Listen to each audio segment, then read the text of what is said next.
recording is, of course, completion.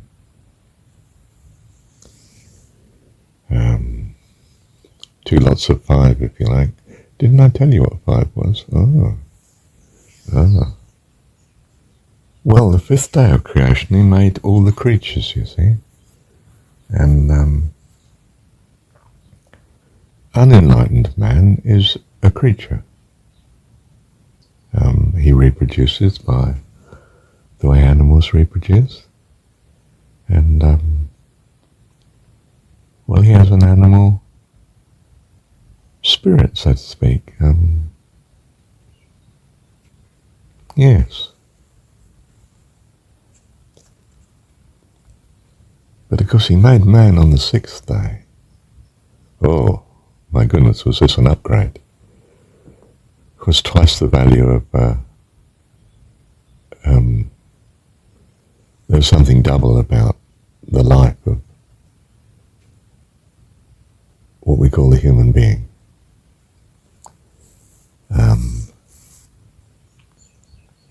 He was the Adam in the garden, and he was over all the other creatures. And quite something. But anyway, this is not the point. We're talking about number 10. And 10 is 2 lots of 5. It's double.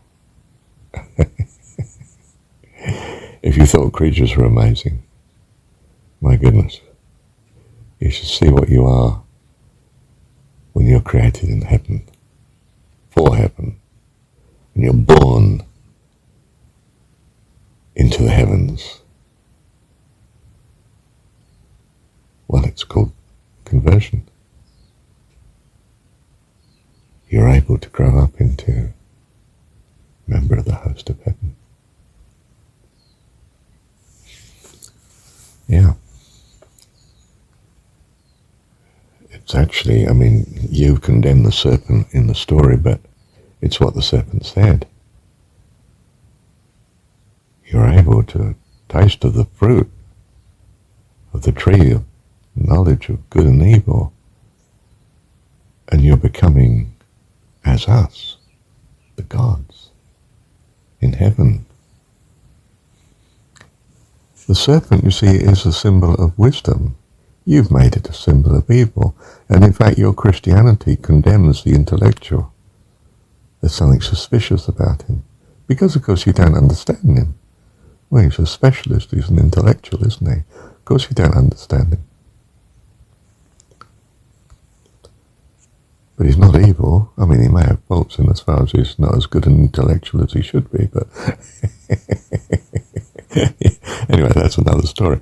But wisdom is not evil.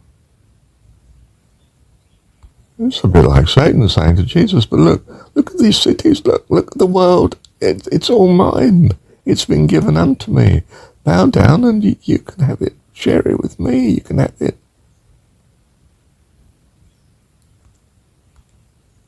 He's not actually telling a lie. The polis is in his hands. It's a world structure without the love of God. Oh, my goodness, it's a nightmare. You can keep it. I'm not daft. It's no temptation to me. Get behind me, Satan. Thou shalt love the Lord thy God, and him only shalt thou serve. It's not just my God, he's my dad as well. And I have a heavenly inheritance that dwarfs this poverty you reign in.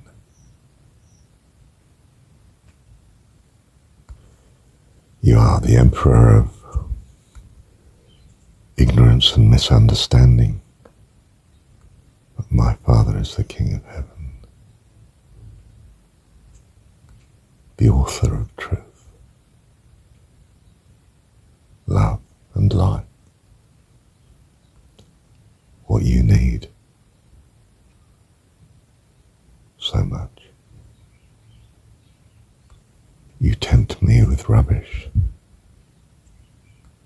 whereas I am here to offer life eternal to as many as have ears to hear.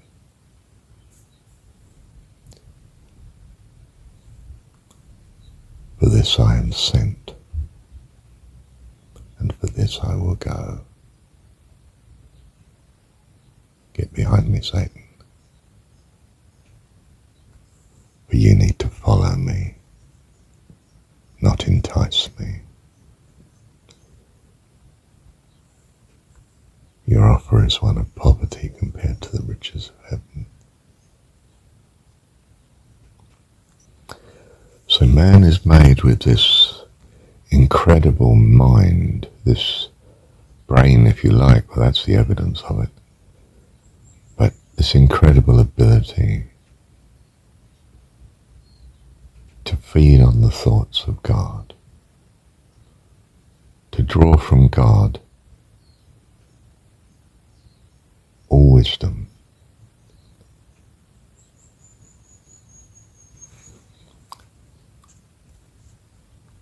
What enables him to draw this wisdom? Loving God gives him all the, what we might call intuition, the teaching of the Holy Spirit, Sophia. And it's a wisdom that is the knowing of God. For this is life eternal, to know thee, the only true God, and Jesus the way whom you've sent.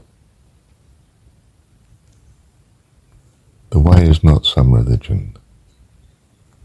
It's simply knowing that God is your Heavenly Father, you His child, therefore. And that knowledge, that enlightenment,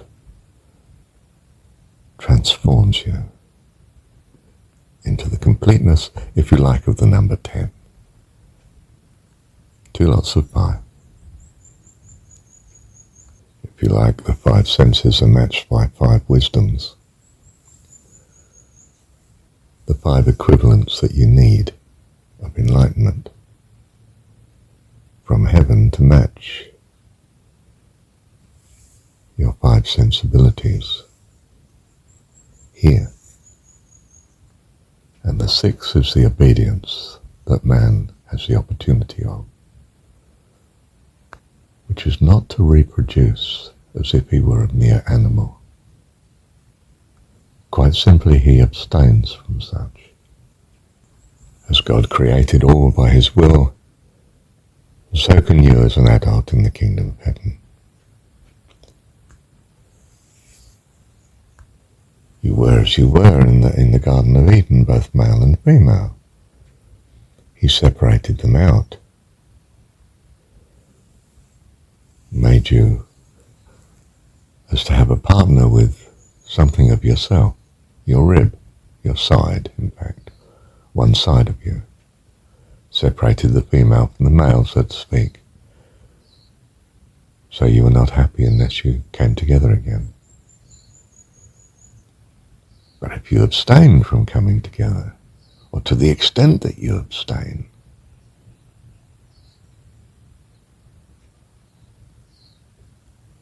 well, you have the glory that you have in heaven. You are as the angels of God. They neither marry nor are given in marriage.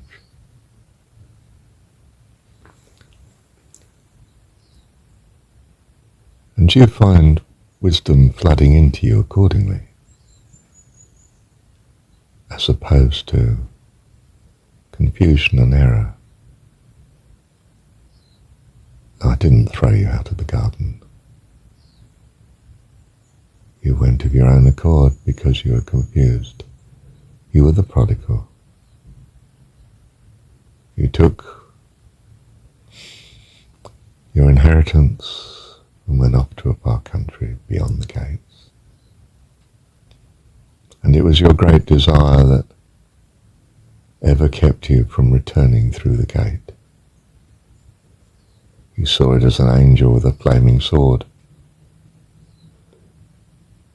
It was your passion for that which was forbidden for your blessing and glory and goodness. It kept you away until it nearly destroyed you. And in your depression, sitting in a pigsty, you cried out to me and I heard you. And I reminded you, you are your father's son. Why don't you go home? You get a better deal there, won't you?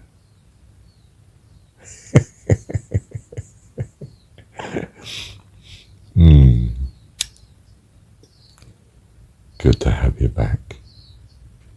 Love you. Love you too, Dad.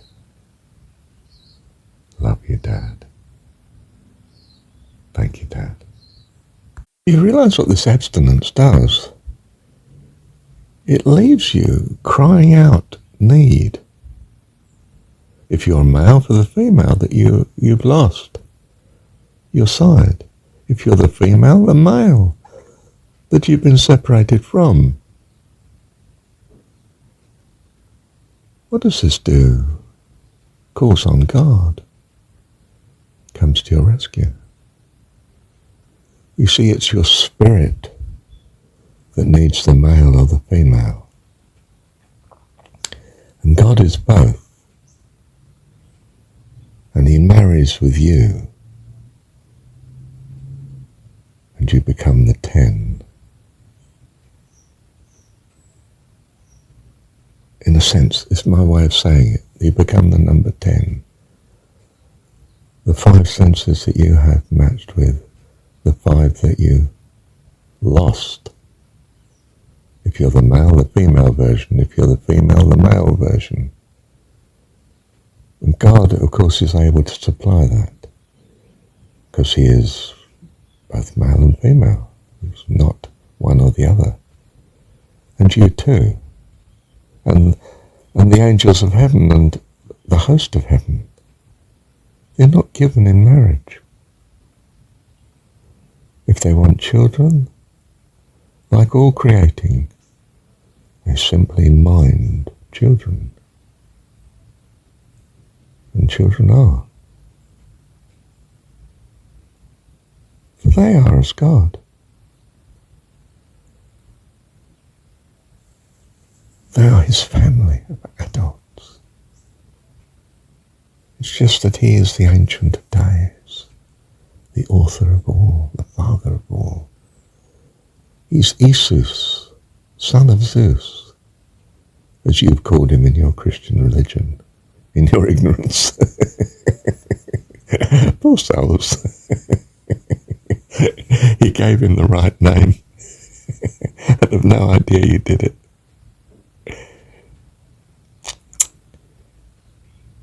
These people you refer wrongly as the early church fathers.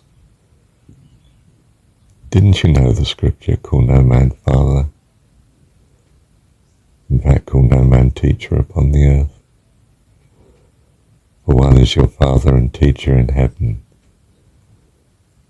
God Almighty, God all-loving, your Dad.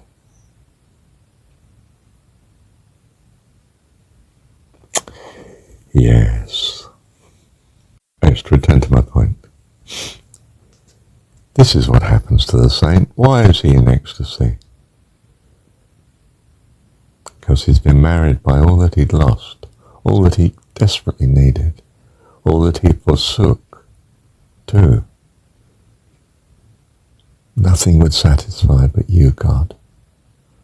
I need you. I need your perfection to put me right, don't I? I hunger and thirst after righteousness.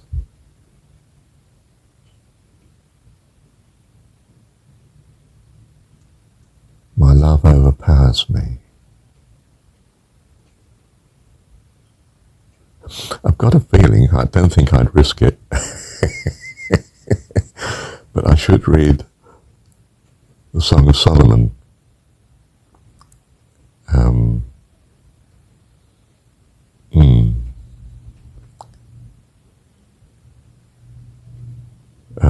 Don't think I'll risk it there.